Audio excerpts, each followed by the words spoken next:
Well, it's time for your first graded speech, and it's the narrative speech. This speech is a fun speech because it's simply just a story about you, something that happened to you. A story has a beginning, middle, and end, but it must have conflict resolution in it. And the good news about this speech is all you have to do is give me a story, 3 to 5 minutes in length with conflict that you resolve, and then submit a cover page. That's it. No bibliography, no outline, none of that. Just a story.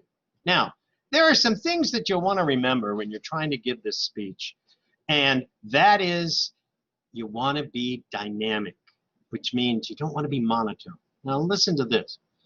Well, today we're going to be talking about my story, which happened. Don't do that. No, no, no, no, no, no. This is a better way of doing that. You know, when I was out in the woods, I was walking, and I heard this noise off in the woods, and it was a bear, I think. I thought, heard all this noise. It wasn't a bear. It was a deer. Now, isn't that more interesting than I was walking in the woods and I heard this noise in the woods, and I thought, oh my. You don't want to do that. Be dynamic, be dramatic, be bigger than life. Tell the story. Really get involved in it. Okay? So you want to do that. And you don't want to have too many ahs and ums. A lot of times students do that. They'll say, you know, I was walking I was walking in the woods and don't do that. Practice your speech, because ahs and ums, it gets awful. Breaks it up and it's real choppy. So you want to have a flow to your speech and tell a story. You want to build to a climax and come down. Oh, it's wonderful, wonderful to have fun. I'm going to give you an example of a narrative here in just a minute. Remember, it's 3 to 5 minutes in length. You've got to keep track of your time. The one I'm going to give you is going to be a little longer than that. But keep track of your time, 3 to 5 minutes in length. Dress up. Remember the dress.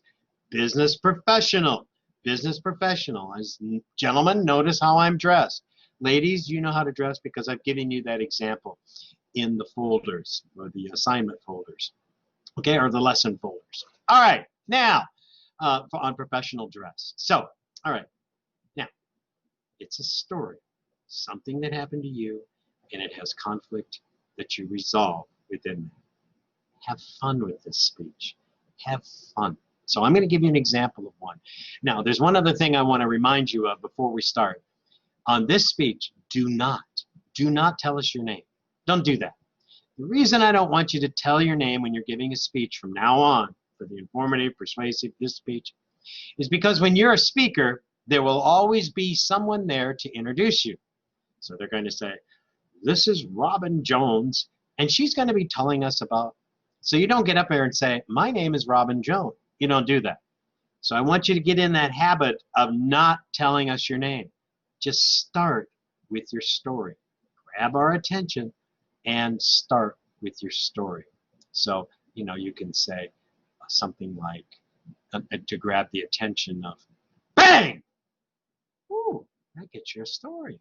I heard that sound, and let's tell this story. Okay, so I'm going to give you an example, and here we go. It's going to be a little longer than 3 to 5 minutes, but I think you'll enjoy this story. So here we go.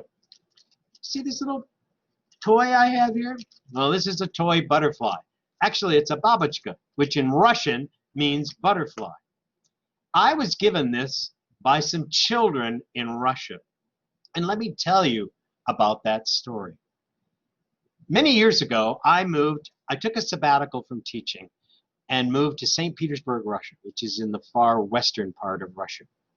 And while I was there, I was reading, we would get a magazine, or a newspaper actually, once a month in English about all the things that were happening in St. Petersburg. And I read this article about these children in this sanatorium.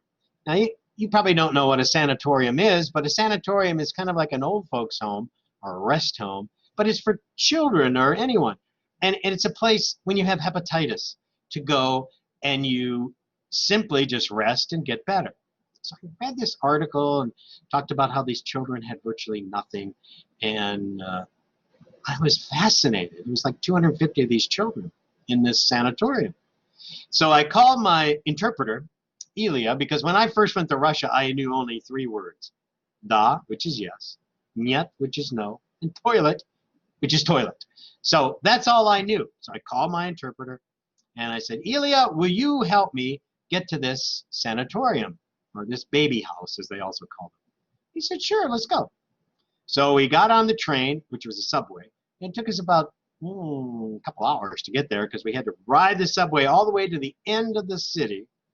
And then we had to get a bus and ride on a bus down to where this sanatorium was. And it was hidden. It was hidden away because they don't publicize all this. So we walked in. We finally found it.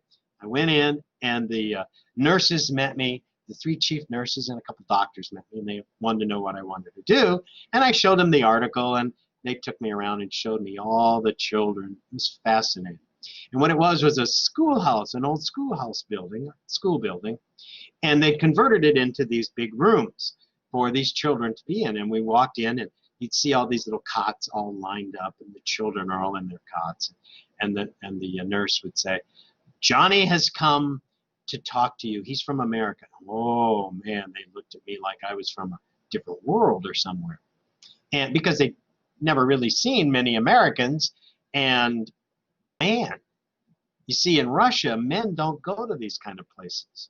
So I went with Ilya, and we went around, and we found out that about 80 to 90% of these children are orphans. No one ever comes to visit them.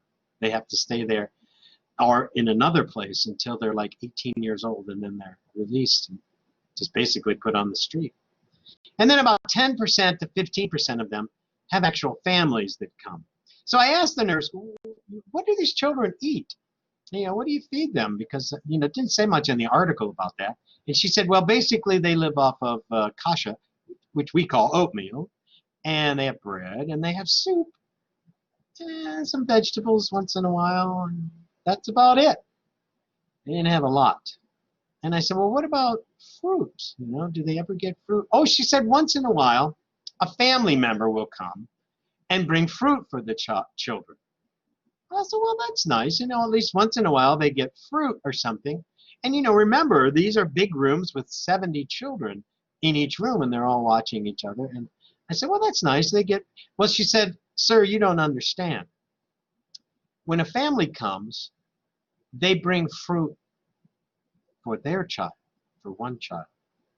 So can you imagine being 3, 4, 5 years old in a room with 60, 70 other children, and you watch as one child in that room gets fruit and one child gets visitors, and you have to watch? And I said, oh my God, you mean all the children don't? No, she said, no, we don't have the money for that, and families certainly don't have the money to provide fruit. So I said to Ilya, I said, Ilya, will you tell the nurse that I'm going to buy fruit for all the children? And he said, John, stop it. This isn't Texas. This is Russia. You can't do that. I said, Ilya, tell her that I'm going to buy fruit for all. No, I won't do that because she won't believe you, and you don't know what you're saying. I said, Ilya, I know I'm hard-headed. I'm from Texas. I'm hard-headed. Please tell her that I will buy fruit for all of it, but it's going to be a week before I can come back, but I'm going to buy fruit for all these children. He said, okay, I'll tell her. She's not going to believe you. He told her. She looked at me, kind of laughed. I could tell she didn't believe me. I said, give me a week, and I'll be back with fruit for all the children. And I'm going to buy bananas and oranges. The reason I chose bananas and oranges was because bananas and oranges, that's what you got for Christmas.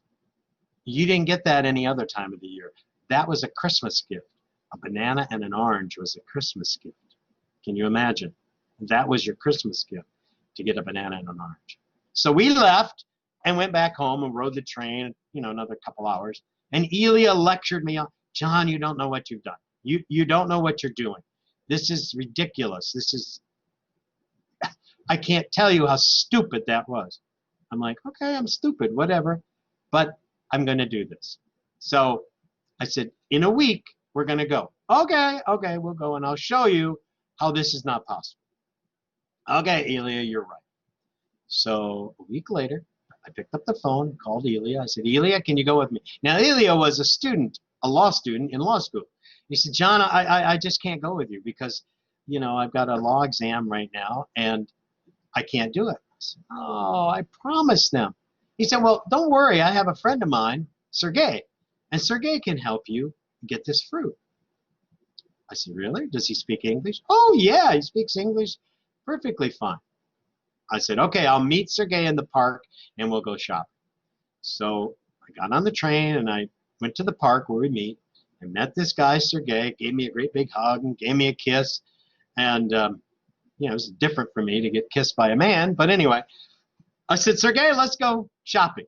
Well, Sergey spoke English, but not a lot. I spoke virtually no Russian, but I could communicate. But anyway, we got along. So we went to the state stores. At that time, they had state stores, which would mean they were owned by the government. We went there, and I looked at the fruit. Oh, my God, it was horrible. Stuff we would never buy. They'd throw it away. You know, they didn't have any bananas. They had these oranges that looked like they'd been picked 2 years ago, and apples and stuff like that. And this isn't going to work. So then Sergey said, okay, well, let's go to the kiosk. Now, you guys know what a kiosk is in the mall. You go to, well, there, a kiosk is a little different. A kiosk is an old woman, probably, or anybody. They've got a 5-gallon bucket. They've turned it upside down. They got a blanket in front of them. They put out some bananas. Not bananas. They might put out an orange or apple and a pear or something, or some onions or potatoes, stuff like that. But there were no bananas and oranges. So I'm looking, I'm thinking, Elia was right. This was stupid. I can't. So Sergey says, Johnny, let's go to the Spar store. Now, the Spar store was and is one of the most expensive stores in Russia. It's where the mafia shopped and where rich foreigners shop. Because if you've ever been to Central Market, the Spar store puts the prices of Central Market to shame. I mean, it's expensive. So we walked in. I said, okay, let's go. So we went in, and we went into the, you know, the produce department.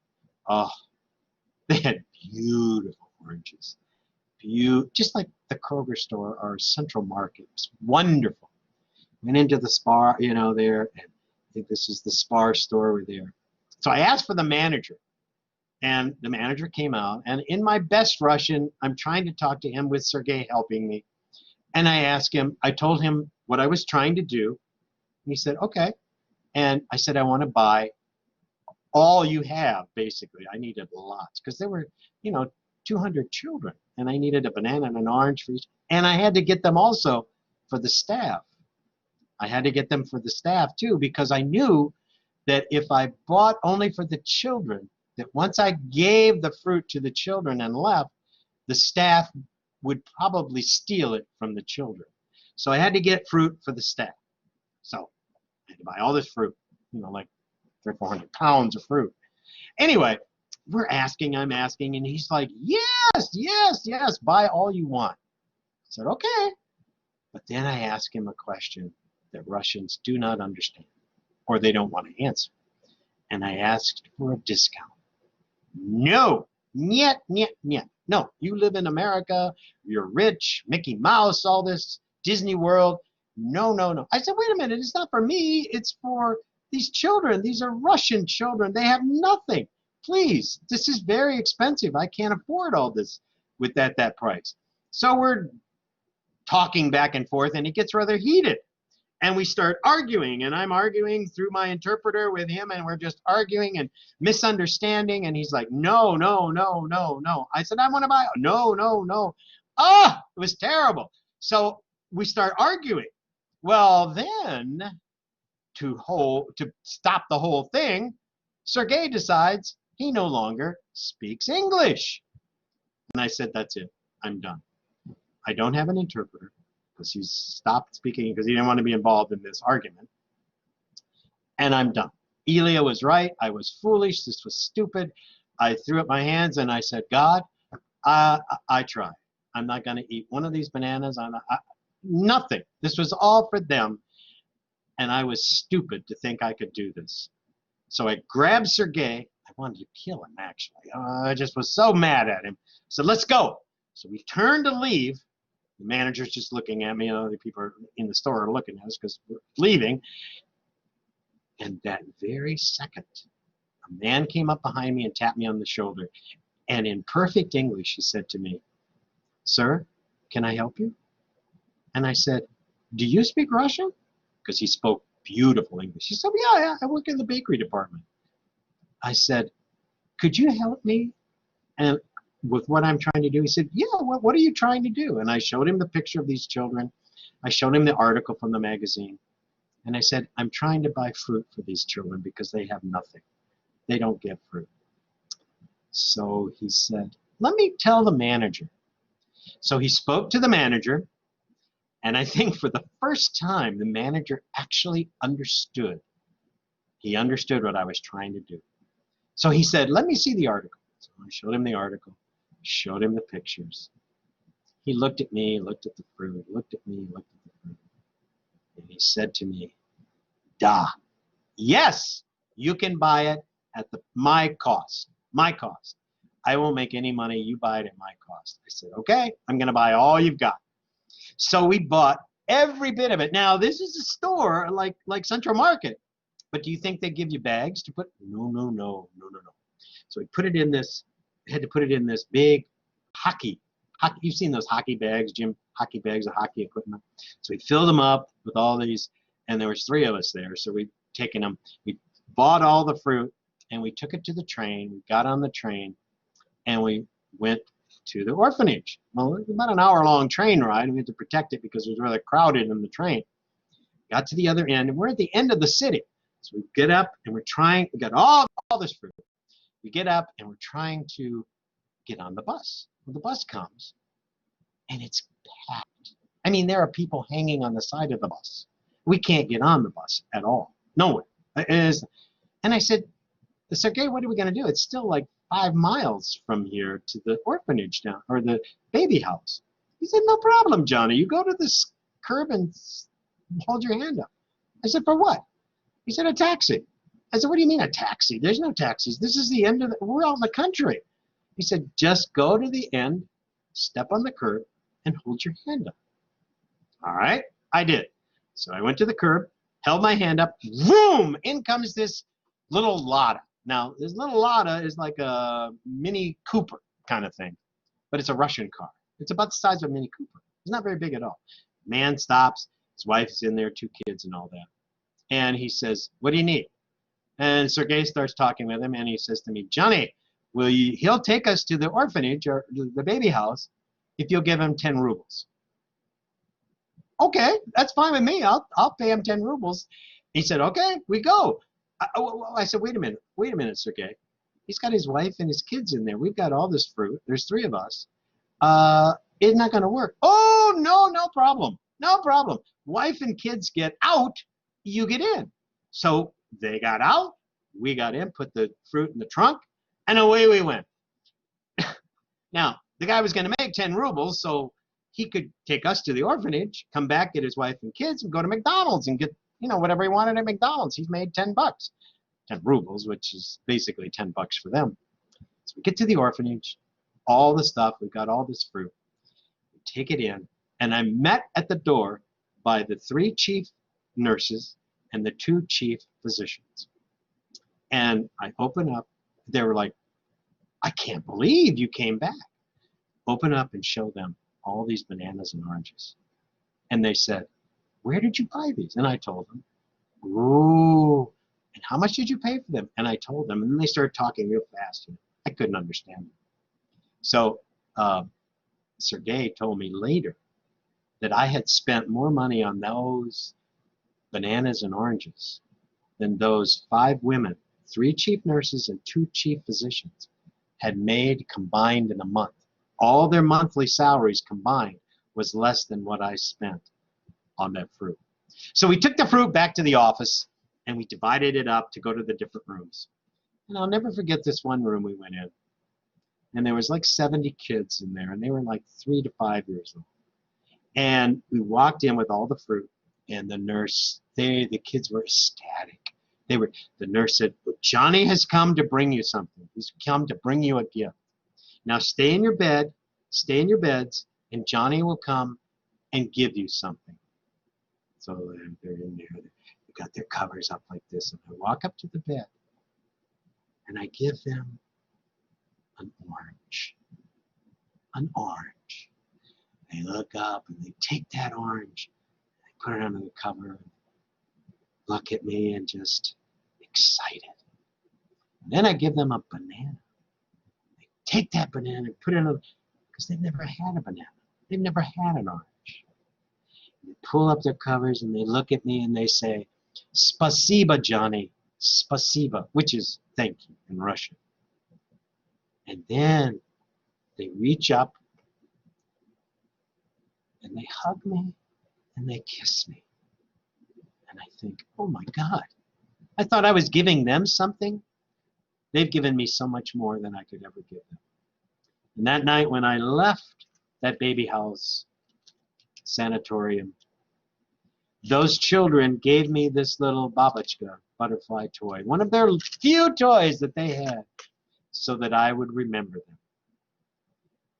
And I do every time I see this toy. The smallest act of kindness changed the world for some children. And I want you to know that each one of you has a small act of kindness in you. Don't hold it in. Give it away. Now, there you go. There's a narrative. So you don't have to have a moral at the end of your narrative, but you should have something in there, okay? And as you can see, I had conflict, lots of conflict actually. One was first trying to get the fruit from the store, not having an interpreter, or having one that wouldn't speak English. Then trying to get to the baby house or the orphanage and having to find a different way than the bus. That was conflict resolved. And then handing out all that wasn't necessarily conflict. That was wonderful. But there was a lot of conflict involved in this whole speech. And you see how they overcame that? So that's what you want to do. You want to have beginning, middle, end, but you want to have some kind of conflict. Now, you may enhance your conflict in this speech because it may not be that big of a deal. You may have had, some small conflict, and you can enhance it, which means make it bigger than it is. So do that. Don't make it so big that it's obvious that you're enhancing it, but make it enhance. That's the narrative speech. 3 to 5 minutes in length. Dress as business professional, business casual. All you have to do is record it, submit it to me, and send me also along with it your cover page. That's it. And actually on the cover page, you can download that cover page and just take out the things that are not pertinent to you, like the title. Take out the title, your name, put the name in there, change the date on it, and that's it. You've got it. So enjoy the narrative. It's a fun speech. All right. I'll see you on the next speech.